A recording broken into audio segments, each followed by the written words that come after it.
Hey, it's on. I wanted to make a video to tell you about Emily's first day at school in the United States. So, actually, this process began on Monday when we took Emily to the middle school where she's going to. Well, here's the process. So, typical American enrollment, I go online and register online with the school district, and then based on our address, it then finds the local school. I then proceed to the registration forms, which I submit, print out some paperwork, make some copies of things like birth certificate, Emily's birth certificate, my, what was the other one? I think that was it. Yeah, I'm confusing that with something else. And then I went down and then on Monday we went, that was over the weekend. Then on Monday I went down to the school, the assigned school, and finish up the paperwork there. I needed to, they're really strict about verifying your address, so I had contacted the utility companies and requested, because they want to have, it's only utility, you can't do a lease agreement or anything like that, it's got to be utility bills, they need 2 of them. And so I contacted the utilities because I couldn't wait a month for the bill cycle to come through, and they sent me special paperwork that says, yes, we verify this person lives at this address on company letterhead, gas company and electric company letterhead. So I got that, we went down, but even that's not good enough. Apparently, a lot of people try to falsify their addresses to this area in order to get their kids into the school. That's why we chose this area, was because of the schools. So I have to go back with that. But anyway, the next step was that we then they gave us a ticket to test. And we took Emily to a test center at another school where she went through a several-hour evaluation where she was tested for her English competency, both written, spoken, and reading. And written, spoken, you can't get that out. You got to say reading, written, spoken. You can't say written, spoken, reading. Oh, you can.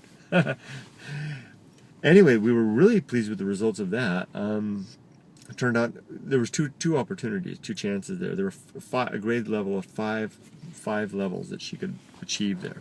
The first 2 levels would have had her go to a special school where she would have attended something called the Newcomers Program, which is very specially programmed for kids to whom English is not their first language and really need a lot of help.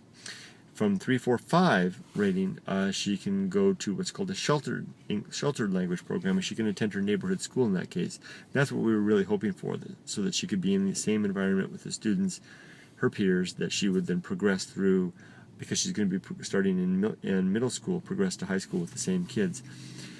She passed in the upper level, so that means that she can go to her, she tested into the upper level, so that means that she can go to our local neighborhood school, into the sheltered program. So that was today, was the first day. So we went up and got all of her stuff together, and we showed up at the school this morning, and Emily was real nervous. Understandably, Mama was nervous, I was nervous, and we went in. The school officials were great, the kids there were terrific, and Emily was a young Japanese girl, was assigned to be Emily was assigned to shadow this Japanese girl. So the administration staff there looked at her profile, of course, and they said, well, and they got to know us because we've been going in and out, and they said, we'll find a nice Japanese girl to be your partner for the day. And so they picked this nice girl, and she came to the office and met Emily, and Emily was like, first we saw her from a distance, Emily was like, otoko no ko? She like thought it was a boy, because it was a girl with close cropped hair, and very, very pretty little thing, but Emily wasn't used to seeing girls with short hair. Lots of things we weren't used to seeing at the school. Kids sitting there with earphones in, listening to music before class, riding skateboards, all kinds of stuff, all of which is just fine.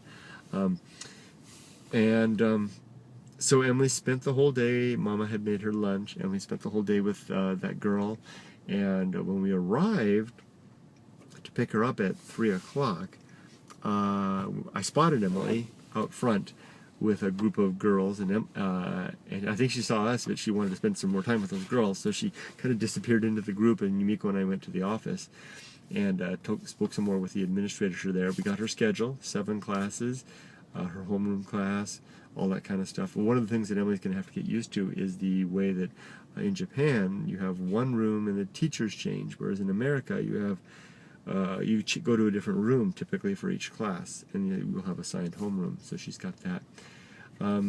Emily apparently did really well, or she had a great day. She really enjoyed herself. She said that the girls were really nice, that the girl that she was shadowing all day introduced her to a whole bunch of other girls, and the girls were really sweet, and they were saying, "Hi, Emily," and they welcomed her to the school. She liked the environment. She liked the classes and the teachers, the casual atmosphere. Now, of course, that was just the first day. And remember, she's beginning in the 8th grade, which she already finished the 8th grade in Japan. So this was Emily's idea. When we first came here, we weren't planning to throw her right in because we knew that she only had a month left. Remember, the Japanese public school system completes in March, and in America, the public school system completes the school year in June.